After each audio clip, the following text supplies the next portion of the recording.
Us a bit about your loved one, who they were and what kind of a person they were. Okay, thank you. Lynett was my darling daughter. She was ever smiling. She was full of joy. Whenever she was at home, we knew there was always joy in the house. There is no day when I came across her when she was angry. She was always smiling, happy. She was a happy person. Even within the neighborhood, they enjoyed her presence. So when did she leave? She went to South Africa a week before this incident. She went for her interviews in Port Elizabeth. That's when, on her way back, that is when she met her fate. It was on Sunday around 16:07 when I was talking on WhatsApp with her. She told me, "Daddy, I am coming home." And I replied her saying, "Safe travels, my daughter, safe journey. We will see you when you arrive back home." And the next question I asked, I said to her, "What have you decided concerning the job interview you had gone to attend?" That question was never replied. I remember it was 7 minutes past 4 when I asked that question. She never replied to that question. I tried to call her number. Her sisters tried to call her number. They tried to contact her through WhatsApp. There was no reply. Until after midnight, when we were informed that there is a bus which has been involved in an accident in Makhado. We never slept that very Sunday because we knew she was on her way back. First thing in the morning, I asked my daughter Lydia, her sister, elder sister, to go and visit the DNC bus services, which was plying that route, to go and find out if it is the same bus which she boarded, which was involved in an accident. She went there, and by 9 o'clock in the morning, it was confirmed that it is the same bus, and Lynett was one of the passengers in that bus. We tried to ask the management of the bus company to give us the names of the injured, to give us the names of the deceased, but they could not. The whole day, we eventually decided to go ourselves to South Africa to search for our daughter. I went with Lydia. We arrived at the border by 7 p.m. on Sunday. We couldn't cross. We slept at Bridge, and first thing in the morning on Monday, we crossed the border into South Africa. We went to Makhado, Louis Richard. There we met one of our relatives. We visited all the hospitals, Elim Hospital, the Memorial Hospital. Finally, the four of us, Lydia and her brother, went to Siloam Hospital. Myself and one of our relatives, we went to Polokwane Hospital. We couldn't find her among the injured. When I was in Polokwane Hospital, that's when Lydia phoned me to inform me that they found Lynett. Is the elder sister to Lynett. She phoned me to tell me that we have found Lynett through the forensic pictures which were taken among the dead. She was dead. I couldn't control myself. It was so painful. We had every hope to find her alive in one of the hospitals. But when she phoned me, I was hopeless. My daughter had gone. My daughter has passed away. That's when we came back from Polokwane and went to join Lydia at Siloam Hospital.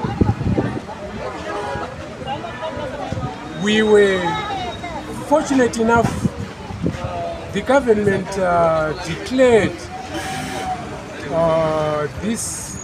the accident as a national disaster. We were given a place to stay, to rest, a place where we could find food for the whole week. We thought the process was going to be easier and faster, but it was not so. We stayed for 2 weeks in South Africa. Whilst they were processing, post-mortem is the one which delayed the bodies to be repatriated. After all was done, it was on Thursday when all the bodies were handed over to Doves, which is Zororai Pumulani Funeral Services. We were taken to Polokwane Hospital, Polokwane Doves mortuary for dressing. That was on Thursday. And on Friday, we came back towards Zimbabwe into Beit Bridge, where a ceremonial service was held to remember our late relatives who had passed away. And eventually yesterday, we came back. After the service, we came back to Harare. We are here now waiting to retrieve the body from the mortuary and take it home, where it will lie waiting for tomorrow for burial at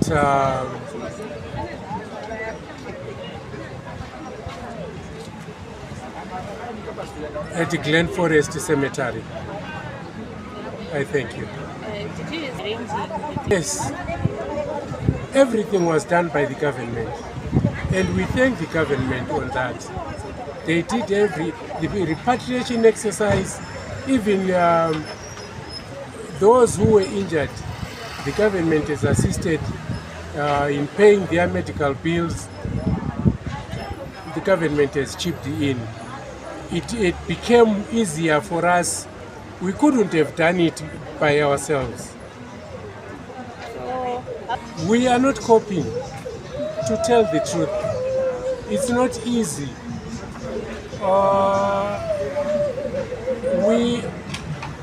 This gap,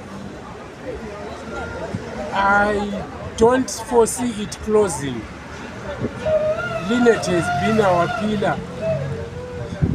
She was joy in our family. We were looking forward for her, to rise.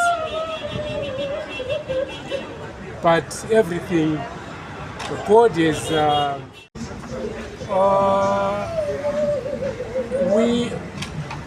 this gap, I don't foresee it closing. Lynett has been our pillar. She was joy in our family. We were looking forward for her, to rise.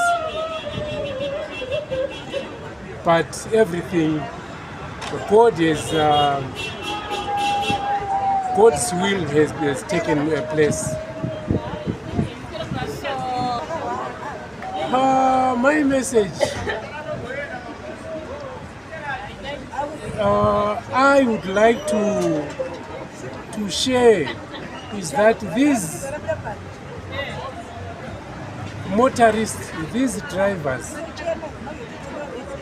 they should be responsible and take care of the passengers, because we have lost so many future leaders. We have lost so many breadwinners. Families have lost their loved ones because of the drivers that they don't care. The driver was informed about the defect of the bus before the accident, but they simply ignored. That's one painful thing. They were told about the noise which was coming underneath the bus, but they could not stop and check what was happening with their bus. And the buses, the survivors are saying the buses were overloaded. The bus was overloaded. Instead of 68 passengers or so, it had 90 or 91 passengers. Of course, the owners of the buses are saying some were children. They might be right, but we feel that it was overloaded. If it was not overloaded, maybe the driver would have controlled his machine to safety. So what lessons? The governments, both governments of South Africa and Zimbabwe, honestly, they assisted. Even with food, we did not go hungry. They gave us food, they gave us shelter. They saw that we were taken care of. It is important for both parties to share this kind of attitude and love towards the bereaved. Because if we did not have this kind of assistance, honestly, by now we still be in South Africa. It was going to take us ages to bring our relatives home. Or maybe we would have failed to bring them here. But because of the government intervention, we are now back home. We are burying our relatives. We thank them. Okay, lastly, I'd like... It's so painful. I don't know how the social media could be banned, because what it's out of anyone's control. They release, we saw Lynett's name before even it was announced by the government who is dead, who is alive.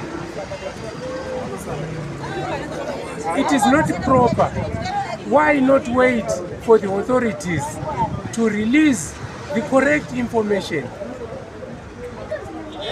They do so because I don't know what they gain from it, but those misguided elements, I think governments should try by all means to ban them.